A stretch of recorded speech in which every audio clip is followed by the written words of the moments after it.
بسم اللہ الرحمن الرحیم، السلام علیکم۔ عبدالحسیب خان آپ کی خدمت میں ایک بار پھر حاضر ہے۔ آج بات کریں گے ظہیر کیس پر۔ کچھ تازہ ڈیولپمنٹس ہوئی ہیں، گو کہ کچھ خاص نہیں ہوا، لیکن ایک چیز جو بڑی حد تک کلیئر ہو گئی ہے کہ یہ اعصابی جنگ جو دو فریقین کے درمیان جاری ہے، یہ طوالت اختیار کر سکتی ہے۔ آج ہوا کیا؟ آج ہوا یہ کہ جوڈیشل مجسٹریٹ شرقی کی عدالت میں دو درخواستیں دائر تھیں ظہیر کی جانب سے، جس میں ایک درخواست جو تھی وہ تھی 164 کے بیان سے متعلق، جبکہ دوسری درخواست میں ظہیر کی اپنی اہلیہ سے ملاقات کرنے کی اجازت طلب کی تھی۔ آج ان دونوں درخواستوں کی سماعت ہونی تھی جوڈیشل مجسٹریٹ شرقی کی عدالت میں، لیکن ہوا کیا؟ ہوا یہ کہ جب چالان آیا جوڈیشل مجسٹریٹ کی عدالت میں اور اس چالان میں زیادتی کی دفعات شامل تھیں، جس کے بعد جوڈیشل مجسٹریٹ صاحب نے وہ چالان سیشن عدالت بھیجا، اور پھر سیشن عدالت نے اب جو ہے وہ اس کو کیس کی سماعت کے لیے ایڈیشنل ڈسٹرکٹ اینڈ سیشن عدالت 7 نمبر میں جو ہے وہ بھیج دیا۔ اس عدالت نے بھی جو ہے وہ آج تفتیشی افسر کو طلب کیا تھا تاکہ جو دفعات لگائی گئی ہیں اس کے حوالے سے تفتیشی افسر سے معلومات حاصل کی جائے، تاکہ عدالت مطمئن ہو، اور پھر عدالت مطمئن ہونے کے بعد پھر اس کو ممکنہ طور پر فریقین کے دلائل ہونے تھے، پھر چالان پر فیصلہ ہونا تھا۔ لیکن اس سے قبل جو جوڈیشل مجسٹریٹ کے پاس درخواستیں تھیں، ان کے ساتھ ہوا یہ کہ وہ بھی چالان کے ساتھ سیشن عدالت بھیج دی گئیں۔ اب وہ سیشن عدالت سے وہ درخواستیں ایڈیشنل ڈسٹرکٹ اینڈ سیشن عدالت 7 نمبر پہنچ چکی ہیں، لیکن مسئلہ یہ آیا ہے کہ ان درخواستوں پر فریقین کے دلائل ہو چکے تھے۔ جو ظہیر کے وکلا ہیں اور جو مدعی مقدمہ کے وکلا ہیں، ان دونوں کی جانب سے اس درخواستوں پر دلائل ہو چکے تھے، لیکن اب چونکہ عدالت تبدیل ہو چکی ہے، کیس ٹرانسفر ہو گیا ہے، تو یہ درخواستیں بھی ٹرانسفر ہو گئی ہیں۔ درخواستیں ٹرانسفر ہونے کے بعد آج اس درخواستوں پر سماعت ہونا تھی، لیکن فاضل جج کی رخصت کے باعث کچھ کارروائی نہیں ہو سکی، اور آئندہ کی تاریخ بھی ابھی نہیں ملی ہے، وہ بھی فریقین کے وکلا سے مشاورت کے بعد طے کیا جائے گا کہ ان درخواستوں کی آئندہ سماعت کب ہوگی۔ لیکن جب بھی ان دونوں درخواستوں پر سماعت ہوگی تو پہلے مرحلے میں یہ درخواستیں جو ہیں وہ اثر نو سنی جائیں گی، یعنی یہ ہے کہ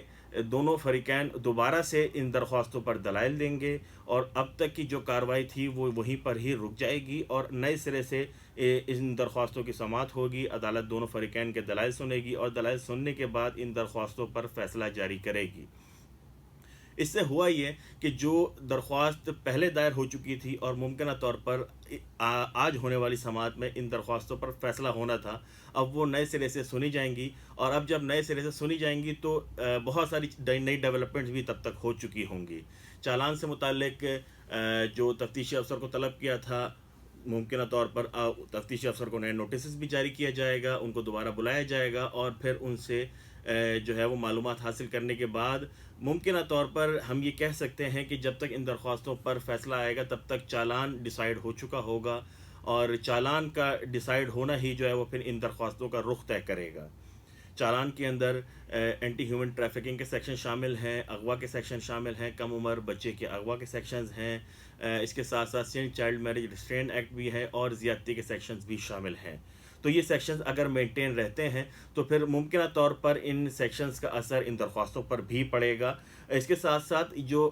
دوسرا کیس اسی عدالت میں زیر سماعت ہے وہ ہے ظہیر اور شبیر کی درخواست ضمانت کا۔ دونوں جو ہیں وہ اس وقت عبوری ضمانت پر ہیں، اور عدالت نے ان کی ضمانت پر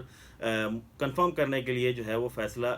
ابھی تک نہیں آیا ہے، لیکن ممکنہ طور پر اگلی سماعت جو رکھی گئی ہے 22 اگست کی، تب تک جو ہے وہ امید کی جا رہی ہے کہ ان کی درخواستوں پر فیصلہ ہو جائے گا۔ تو اگر یہ چالان کے سیکشنز مینٹین رہتے ہیں تو ان کی درخواست ضمانت پر بھی اثر پڑے گا، اور اگر یہ سیکشنز ریموو ہوتے ہیں، کچھ تبدیلی آتی ہے پولیس چالان میں، تو پھر ہو سکتا ہے کہ یہ ایک بار پھر یہ کیس جو ہے وہ واپس جوڈیشل مجسٹریٹ کے پاس پہنچ جائے۔ لیکن یہ تمام چیزیں ایڈیشنل ڈسٹرکٹ سیشن جج کے حکم نامے سے مشروط ہیں۔ عدالت نے تفتیشی افسر کو طلب کیا ہے، تفتیشی افسر کو بلایا ہے، اور ان کو پوچھا ہے، ان سے پوچھا جائے گا کہ آپ بتائیں کہ جی یہ سیکشنز جو آپ نے لگائے ہیں یہ کس بنیاد پر لگائے ہیں۔ اگر وہ عدالت کو مطمئن کر دیتے ہیں تو ان کا بڑا پارٹ جو ہے وہ مکمل ہو جائے گا، اور اس کے بعد پھر عدالت نے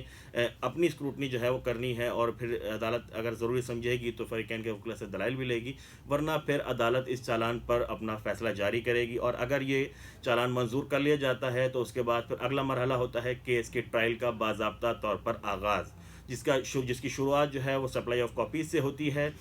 جو تمام تر دستاویزات ہیں وہ ملزمان کے وکلا کو فراہم کی جاتی ہیں، اور اس کے بعد اگلا مرحلہ ہوتا ہے چارج فریم کا۔ تو چارج فریم کے بعد ہم کہتے ہیں کہ جی باضابطہ طور پر ٹرائل شروع ہوا ہے، لیکن ابھی اس وقت جو پوزیشن ہے وہ یہ ہے کہ چالان سے متعلق فیصلہ کیا جانا باقی ہے، اور یہ فیصلہ ہی اس کیس کا رخ طے کرے گا، اس کیس سے جڑی دیگر درخواستوں کا رخ طے کرے گا، جس میں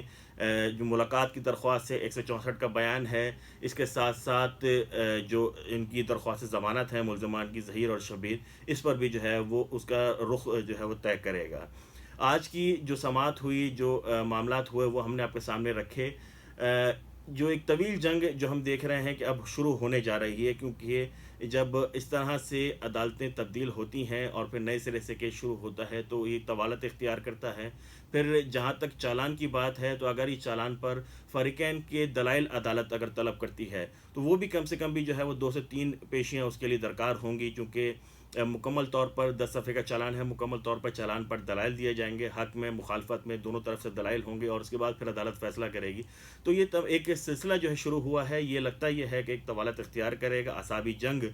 جاری ہے مدعی مقدمہ کی جانب سے بھی اور جو ملزمان ہیں ان کی جانب سے بھی۔ یہ اعصابی جنگ کون جیتتا ہے یہ تو آنے والا وقت ہی بتائے گا، لیکن ایک چیز جو ہے وہ نظر آ رہی ہے کہ یہ کیس اب طوالت اختیار کرے گا، اور اگر یہ کیس طوالت اختیار کرتا ہے تو اس کا نتیجہ کسی بھی جانب جا سکتا ہے، کیونکہ اعصابی جنگ ہے۔ اگر جو مبینہ مغویاں ہیں ظہیر کی اہلیہ، ان کا اسٹیٹمنٹ تبدیل ہوتا ہے تو اس کیس کا رخ تبدیل ہو سکتا ہے۔ جو اب تک پسند کی شادی کا ایک کانسیپٹ چل رہا تھا وہ پھر مکمل طور پر اغوا میں تبدیل ہو جائے گا۔ لیکن اگر ان کا بیان 164 کا اگر ہوتا ہے، تو اگر وہ بیان وہی رکھتی ہیں جو اب تک سے پہلے رکھا، مختلف عدالتی فورمز پہ رکھا، تو پھر جو ہے وہ کیس کسی حد تک جو ہے وہ ہم سمجھتے ہیں کہ جی ڈیسائیڈڈ ہو سکتا ہے۔ لیکن ان کا بیان کے اوپر فیصلہ جو ہے وہ عدالت نے کرنا ہے، اور اب اس درخواست پر اثر نو دلائل ہوں گے، فریقین کے وکلا دلائل دیں گے، پھر عدالت اس پر فیصلہ جاری کرے گی۔ تو یہ سلسلہ جو ہے وہ طویل ہونے والا ہے۔ اچھا جی، تو آج کے لیے بس اتنا ہی تھا۔ جو آج کی پروسیڈنگز تھیں، جو معلومات تھیں، وہ آپ کے سامنے شیئر کی ہیں۔ کوشش ہماری ہوتی ہے کہ جو فیکٹس ہیں، جو چیزیں ہوئی ہیں، انہی کو رپورٹ کریں۔ اسی وجہ سے ہو سکتا ہے کہ کچھ ویڈیوز ہماری طویل بھی ہو جاتی ہیں۔ تو آپ لوگ ابھی تک جو ہے وہ آپ لوگوں نے بہت محبت کا اظہار کیا، آپ لوگوں کا بہت شکریہ، لیکن اسی محبت کا جو ہے وہ مزید آگے بھی ہمیں ضرورت ہوگی۔ تو اگر آپ کو یہ ویڈیو پسند آئیں تو اس کو لائک کریں، اپنے دوستوں کے ساتھ شیئر کریں، اور اگر سبسکرائب نہیں کیا ہے تو سبسکرائب کریں، اور اگر آپ سبسکرائب کر چکے ہیں تو بیل آئیکن پریس کریں تاکہ تمام ویڈیوز بر وقت آپ کو مل سکیں۔ ہماری دی گئی معلومات جو ہے وہ اس کو سپورٹڈ ہم فیکٹ سے کرتے ہیں، ہمارے پاس ڈاکومنٹس ہوتے ہیں، اسی کی بنیاد پر ہم جو ہے وہ پھر بات آگے کرتے ہیں۔ ابھی تک کے لیے اتنا ہی، اپنا بہت خیال رکھیے گا، اللہ حافظ۔